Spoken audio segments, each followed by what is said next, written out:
Dans l'actualité de ce mercredi, 2 ans de prison dont 2 mois fermes, c'est le réquisitoire du procureur contre le maître coranique Cheikhouna Gueye et ses présumés complices.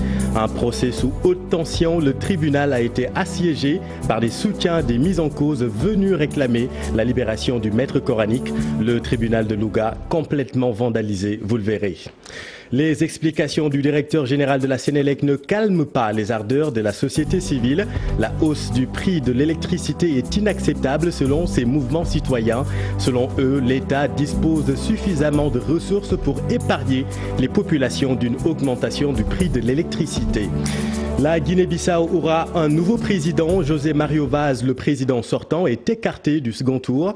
Domingo Simeos Pereira du PAIGC et Omarou Sissoko Mbalo du MADEM sont les qualifiés. Les résultats ont été rendus ce matin par la Commission électorale nationale. Nous retrouverons en fin d'édition nos envoyés spéciaux à Bissau. En sport, le Sénégal en quart de finale du mondial au Paraguay. Les Lions du beach soccer affronteront demain jeudi le Portugal. Un gros calibre et favori de la compétition, mais les Lions sont plus que jamais motivés.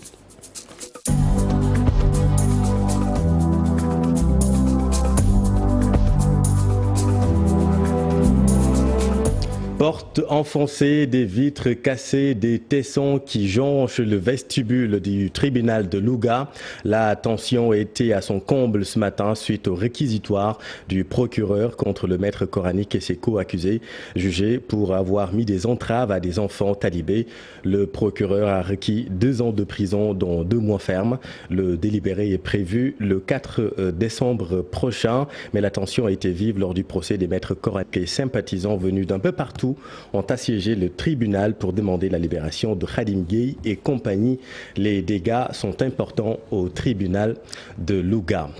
À la lumière justement de cette affaire, nous avons voulu en savoir un peu plus sur les conditions de vie des apprenants dans ce Dara. Le Dara se situe dans la commune de Ndiagne, dans la région de Louga. L'établissement est fondé en 2008 par celui qui est accusé aujourd'hui d'avoir mis des entraves à des enfants talibés. Voyons tout cela avec Thierno Fall.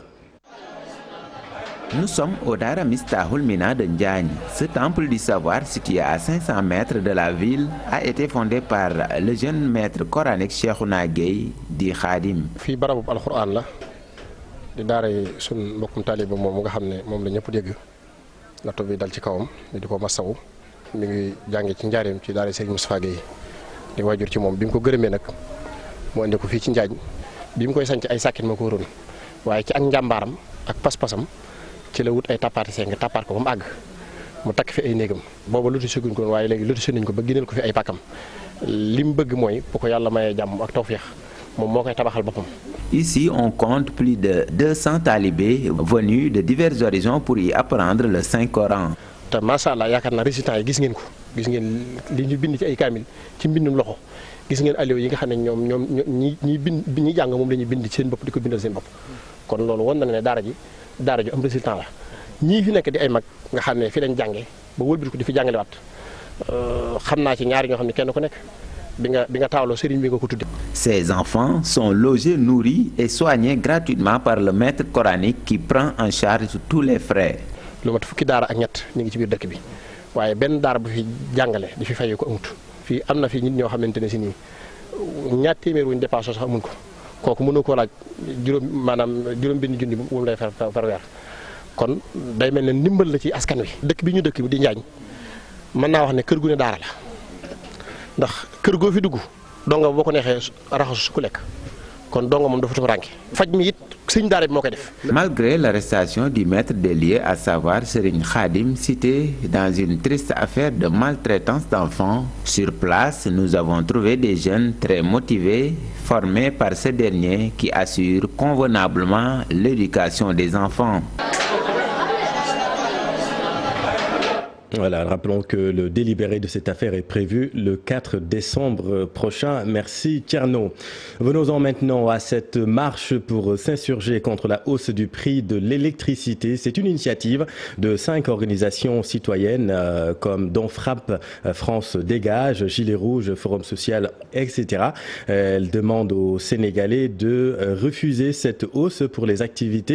Le Sénégal dispose suffisamment de ressources pour dispenser dispenser les citoyens de cette inflation. Écoutons Guy Marius Sagna.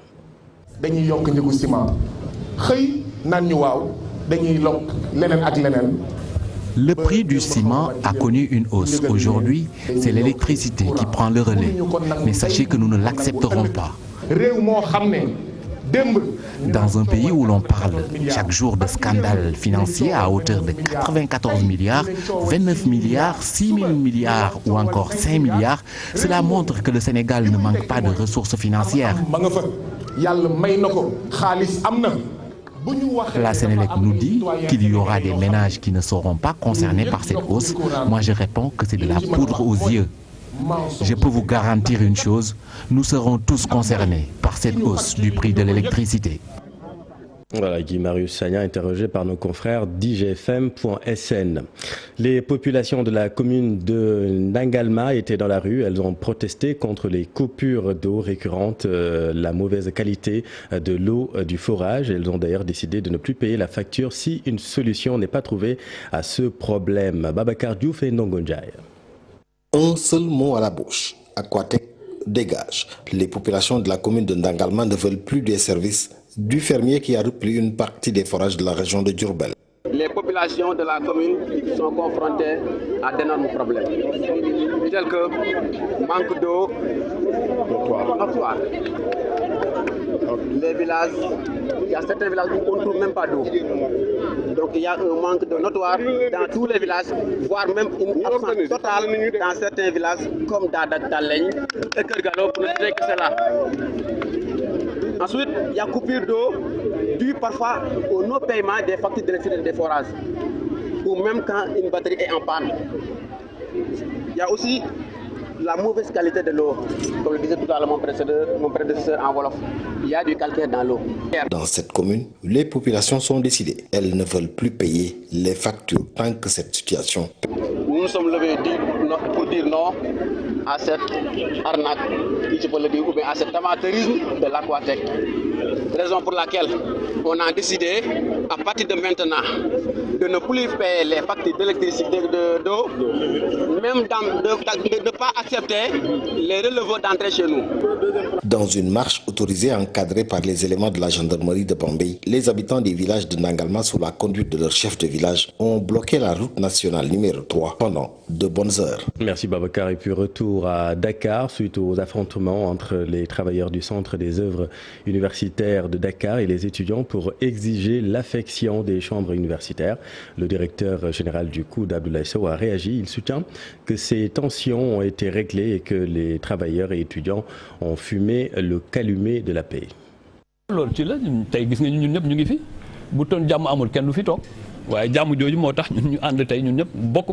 problème entre les travailleurs du COUD et les étudiants est derrière nous.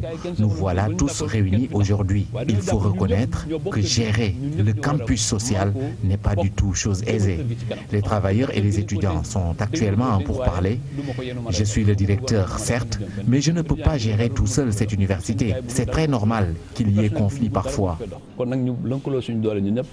Et restons justement à l'UCAD où les étudiants ont désormais accès au Wi-Fi gratuit au campus. L'Agence de l'informatique de l'État et le Centre des œuvres universitaires de Dakar ont signé un protocole d'accord. Le directeur général du COUD, Abdoulaye Sow, a salué la collaboration et espère que les étudiants en feront un bon usage. Maguette Soare Diallo et Tierno Lorobendi. Ils l'ont réclamé. L'accès au Wi-Fi gratuit au sein du campus de l'université Cheikh Anta Diop de Dakar depuis plus de 5 ans. Les étudiants auront désormais la connexion gratuite. C'est la suite à une initiative d'accord entre le Centre des œuvres universitaires de Dakar et l'Agence de l'informatique de l'État. Accompagner les étudiants à pouvoir avoir une connexion au débit dans le campus social. Aujourd'hui, c'est près de 65 AP qui seront installés dans le campus social, mais également au niveau des places publiques, au niveau de l'université. C'est un projet d'à peu près 500 millions de francs CFA. Une collaboration saluée par le directeur général du COUD, espérant qu'une fois l'installation finie, les étudiants en feront bon usage. De moderniser l'espace universitaire, l'espace du campus, mais aussi de mettre les étudiants dans les meilleures conditions de travail. L'Internet n'est pas simplement un luxe, c'est un instrument de travail, un instrument de recherche, et je crois que les étudiants de manière générale, de manière particulière, sauront donner toute l'attention requise à cet investissement. En faire bon usage, mais aussi protéger les installations. Et je pense que les étudiants devront mériter cette confiance-là. Je crois que cette attention particulière à l'endroit des étudiants, à l'endroit du personnel du COUD, nous devons mériter cette attention-là et nous sommes engagés à veiller sur l'entretien et la maintenance de ce matériel mis à notre disposition. Parce que ce matériel d'investissement a un coût. Et ce coût-là, il va falloir le préserver. Cette nouvelle initiative de Wi-Fi public, estimée à hauteur de 500 millions de francs CFA dans les campus sociaux, un ouf de soulagement de milliers d'étudiants qui, faute de moyens, peinent à avoir accès à Internet à l'université Cheikh Anta Diop. Et par l'emploi des jeunes à présent, le système éducatif change de fusil d'épaule dans le but de rendre opérationnels les jeunes apprenants. Une centaine de professeurs ont été formés sur la nouvelle méthode par approche. Voyons tout cela avec Salif Sow et Asmali Diop. 100 professeurs à l'école de l'approche par compétences, le foyer du lycée Seydina Limamou Laye a servi de salle de classe pour les enseignants. La nouvelle démarche pédagogique contribue à l'employabilité des jeunes. Par le passé, l'école sénégalaise a beaucoup formé, mais que tous les acteurs s'accordent à dire que la perspective la plus prometteuse pour le Sénégal, c'est de donner aux jeunes des métiers et d'en donner au maximum possible. Pour ce, tout est centré sur l'apprenant. C'est à ce dernier d'installer la compétence, une réforme venue à son heure. Pourquoi? Parce que nous avions besoin de formation pour essayer d'adapter nos enseignements par rapport surtout à l'évolution du monde moderne. Comme vous le savez, nous sommes dans un monde en perpétuelle mutation. Donc les apprenants auront besoin d'être beaucoup plus opérationnels. Voilà pourquoi tous les professeurs qui interviennent, même dans les disciplines transversales, bien sûr, doivent concorder pour permettre aux apprenants d'être beaucoup plus opérationnels pour les métiers. La session de formation des encadreurs doit durer 10 jours, le temps de passer de la pédagogie par objectif à l'approche par compétence. Merci Salif. L'Observatoire régional pour une gestion durable de la biodiversité et des aires protégées est lancé. En Afrique de l'Ouest, 15 pays de la CEDEAO concernés. Son objectif, conserver la nature. Aïssa Toupaï et Diafar Abba. Un outil mis en place pour conserver et protéger la nature. L'Observatoire pour la gestion durable de la biodiversité. Il va permettre de quantifier des données afin de prendre certaines décisions liées à la prise en charge de l'environnement. Pour une meilleure utilisation de l'information, c'est un outil d'aide à la décision pour prendre en compte les objectifs et les priorités de la gestion des aires protégées.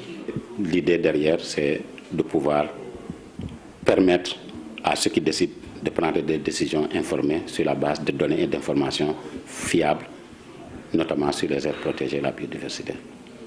Et rapidement, cet observatoire va être opérationnalisé par un certain nombre d'institutions partenaires, parmi lesquelles le Centre de suivi écologique, l'Université du Ghana, le Centre Agrimet du SILS et le réseau des aires marines protégées. Un exemple, celui des éléphants du parc de Nyokolokoba, une espèce en voie de disparition. Au cours des 20 dernières années, aucune information fiable ne confirme si nous avons encore des éléphants ou si nous n'avons pas encore des éléphants. Nous avons d'autres programmes sur lesquels l'UICN travaille aussi, qui consistent à suivre la mortalité des éléphants. Nous avons beaucoup de données et tout ça ensemble, ça nous permettra, avec les gouvernements, parce que nous avons beau collecter des informations, nous avons beau sensibiliser, il faut la volonté politique. Donc ce que nous allons faire pour protéger les éléphants, c'est de susciter cette volonté politique. En partenariat avec l'Union européenne pour relever le défi et de l'amélioration et de l'efficacité de la gestion de ces aires. L'Union européenne, à travers cet appui, à travers tous ces programmes, montre son engagement en faveur de la protection de la diversité mondiale, qui est intimement liée, bien sûr, à la lutte contre les effets du changement climatique. L'environnement au cœur de la priorité. Le rôle du Sénégal va être renforcé dans la lutte afin de renverser la tendance. Et puis Abdoulaye Sow est le président de la Chambre de commerce, d'industrie et d'agriculture de la région de Dakar. Vous le savez, il a fallu l'intervention du chef de l'État pour que l'élection se tienne enfin après moult reports. 2 candidats étaient en lice. Il s'agit d'Abdoulaye Sow, vainqueur avec 33 voix contre 27 pour son adversaire Ibrahim Malo. Compte rendu Ibou Diouf et Gervais Yao. 60 titulaires, tous présents pour le choix du président de la Chambre de commerce et d'industrie et d'agriculture de Dakar. Après le vote, le dépouillement et une accolade pour féliciter le nouveau patron. Donc le message n'est rien d'autre que de demander à tout le monde de se réunir sur l'essentiel.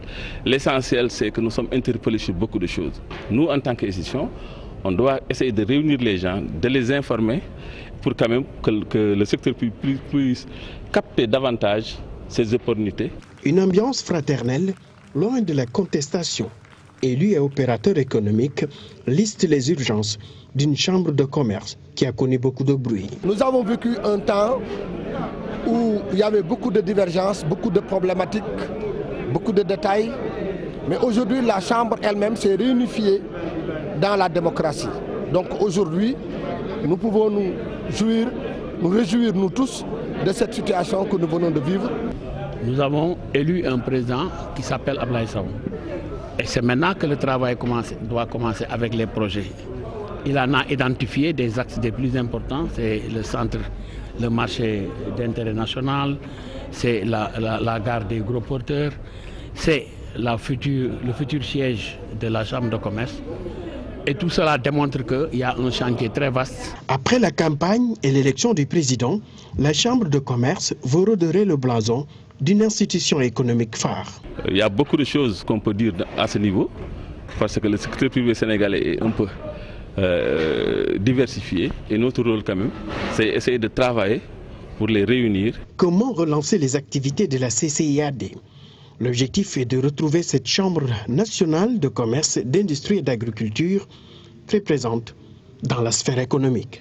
Numérisation, défis et opportunités, discussion sur le paysage fiscal africain. C'est le thème du 5e congrès annuel du réseau africain de recherche en fiscalité qui se tient à Dakar. Plusieurs participants venus d'Afrique ont pris part aux travaux. Objectif, faire le point sur les défis engendrés par la numérisation de l'économie. Suivant là-dessus, le chef du service com du réseau, Roméo Elan. Cette conférence, c'est le congrès annuel de l'ATRN, qui est le réseau africain de recherche en fiscalité. Il s'agit d'une structure que nous avons mise en place à la TAF en 2009 dans le but de promouvoir la recherche dans le domaine de la fiscalité. Nous en sommes au 5e congrès qui se porte notamment sur la question de la numérisation, qui est une question en fait d'actualité en ce moment. Maintenant, nous avons une opportunité en or de nous asseoir à la table de négociation pour s'assurer que cette fois, l'Afrique ne se retrouve pas encore délaissée dans les décisions qui seront prises. Donc c'est une grande opportunité et nous, au sein de la TAF, nous sommes en train de pousser pour qu'il y ait une voie commune. Parce que très souvent, on a vu dans le cadre de ces négociations internationales, les pays africains aller en rang divisé, chacun essayant de tirer la couverture de son côté, et à la fin, nous n'obtenons rien du tout. Donc nous pensons qu'il est important d'harmoniser notre position afin que nous puissions nous assurer que le maximum en fait, de bénéfices est tiré de là. Et puis une dizaine de journalistes formés dans les industries extractives, une formation initiée par article 19. Les objectifs, c'est mieux outiller les journalistes pour pouvoir faire face aux investigations dans le secteur des industries extractives. La région ciblée dans la première phase, Kédougou et Thiès, suivant là-dessus, Jeanne-Irène Guide. Aujourd'hui, les industries extractives font l'actualité et on sait que les populations en général obtiennent des informations auprès des médias, que ce soit les radios communautaires, que ce soit la presse écrite. Et on sait aussi que la question des industries extractives est considérée comme une question élitiste.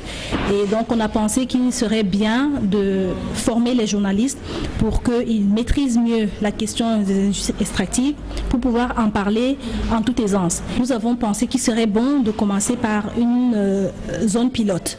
Et donc c'est ainsi que nous avons choisi la zone de Thiès et de Kédougou pour démarrer le projet. Et nous voulions aussi changer un peu les sentiers battus où en général c'est les journalistes de Dakar, les journalistes qui ont déjà des connaissances en matière d'investigation et de fact-checking. Donc on a voulu donner l'opportunité aux journalistes des radios communautaires qui en réalité vivent le quotidien des populations pour qu'ils puissent effectivement en parler en ayant les outils nécessaires pour le faire. Et puis parlons santé à présent. Comment combattre de manière efficace les cancers du tube digestif? Une question à laquelle les spécialistes vont se pencher lors du 2e congrès de la Société sénégalaise de gastro-entérologie et d'hépatologie qui se tient du 28 au 30 novembre. Ces journées verront la participation des médecins gastro-entérologues. J'y arrive, d'Afrique francophone. Par ailleurs, le président du comité d'organisation regrette l'absence de la tutelle. Fatima Touré et Diafar Bar. La récurrence des maladies du tube digestif est un problème majeur de santé publique auquel il faut impérativement une solution. Pour y parvenir, les spécialistes en gastro-entérologie et hépatologie sont en conclave pour 3 jours.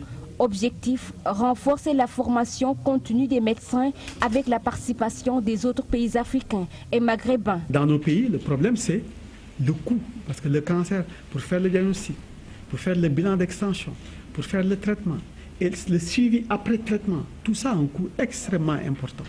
Et malheureusement, dans nos pays, ça revient, c'est le patient qui paye presque tout, en dehors des rares patients qui ont des prises en charge, des mutuelles, des assurances et autres. Donc le thème principal, c'est les cancers du tube digestif. Ce 2e congrès coïncide avec la 21e journée de gastro-entérologie d'Afrique francophone.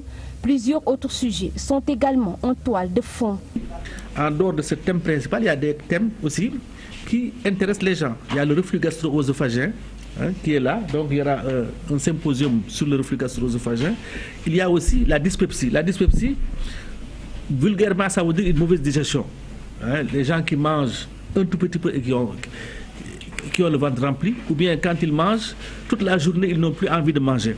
Par ailleurs, le président du comité d'organisation déplore la non-implication des autorités étatiques. Il y a dans ce pays normalement des institutions, des ministères qui devraient pouvoir mieux s'impliquer dans la recherche médicale, dans la recherche des connaissances, dans l'amélioration des pratiques et dans la recherche scientifique. Il s'agit en premier lieu du ministère de la Santé.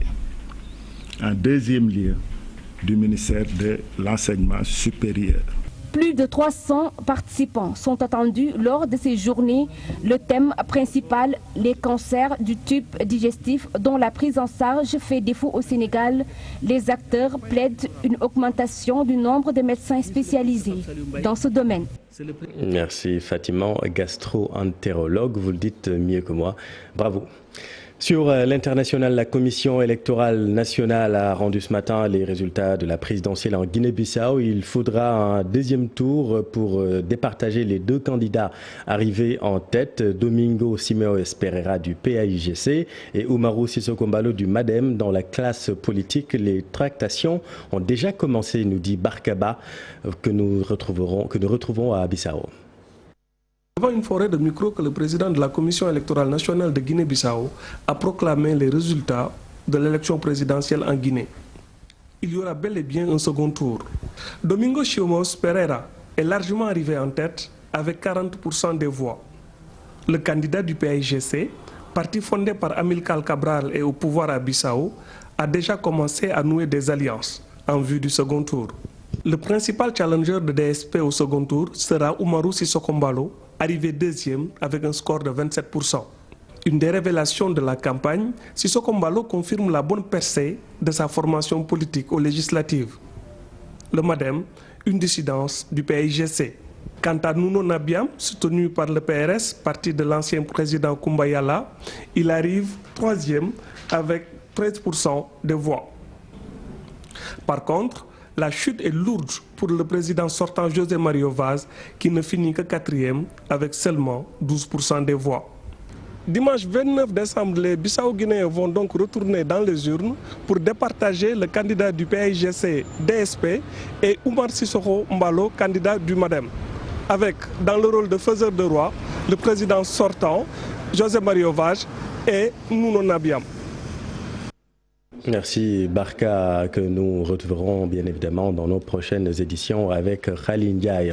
Un mot de sport, beach soccer. Le Sénégal défie en quart de finale du mondial Paraguay 2019 le Portugal ce jeudi à 20h50. Un gros calibre favori de la rencontre, même si le Sénégal qui monte en puissance peut quand même le faire face à ses Portugais. Cher Sadibou Diarra. Un habitué de la Coupe du monde de beach soccer avec un titre au palmarès. Adversaire du Sénégal en quart de finale de l'édition de 2019. Le Portugal, pour le nommer, deuxième du groupe D, 2 victoires, 1 défaite, a participé aux 9 mondiaux sur 10 possibles avec le trophée remporté en 2015. Une expérience combinée à une puissance offensive, 3e attaque, 20 buts à l'issue de la phase de poule, font des Portugais les favoris de la rencontre. Toutefois, les Lions avancent avec plus de sûreté dans la compétition au Paraguay. Premier du groupe C, ils ont montré plus de solidité défensive au fil du premier tour. Après les 8 buts encaissés au début face à la Russie, les coéquipiers de Raoul Mendy n'ont pris que 2 buts devant la Biélorussie et 1 but seulement contre les Émirats Arabes Unis pour terminer. Les protégés de Ngala Sylla affichent ainsi au compteur 17 buts contre 11 encaissés. Des chiffres qui donnent espoir pour la suite. Le quart de finale face au Portugal ce jeudi à 20h50. À noter que les 2 sélections ont déjà croisé le fer à 2 reprises en Coupe du Monde avec un partage des succès. Les Lions prendront-ils l'avantage au coup de sifflet final ce jeudi? C'est tout le mal que nous leur souhaitons. Si cher, et puis en basket, tournoi de qualification olympique masculin, le Sénégal connaît ses adversaires de la phase de poule de la compétition prévue à Belgrade, en Serbie, du 23 au 28 juin 2020. Placés dans le groupe B, les Lions vont défier l'Italie et le Pérou. Le groupe A, qui se joue aussi à Belgrade, réunit la République dominicaine, la Nouvelle-Zélande et la Serbie. Le vainqueur du tournoi, vous le savez, va être le seul qualifié aux Jeux olympiques Tokyo 2020. C'est pas gagné donc pour les Lions. Voilà, c'est la fin de cette édition. Merci de l'avoir suivi. L'info continue dans Soir d'Info. Pape Abdoulaye Der avec Daoud Amin. Vous recevez le directeur exécutif du Club des investisseurs. Mais juste avant de se quitter, si vous permettez, Pape Abdoulaye Der, une pensée à notre consoeur Aram Touré qui traverse une dure épreuve. Comme vous le savez, elle a perdu son papa. Nous pensons à elle ainsi qu'à sa famille. C'est à vous, Pape Abdoulaye.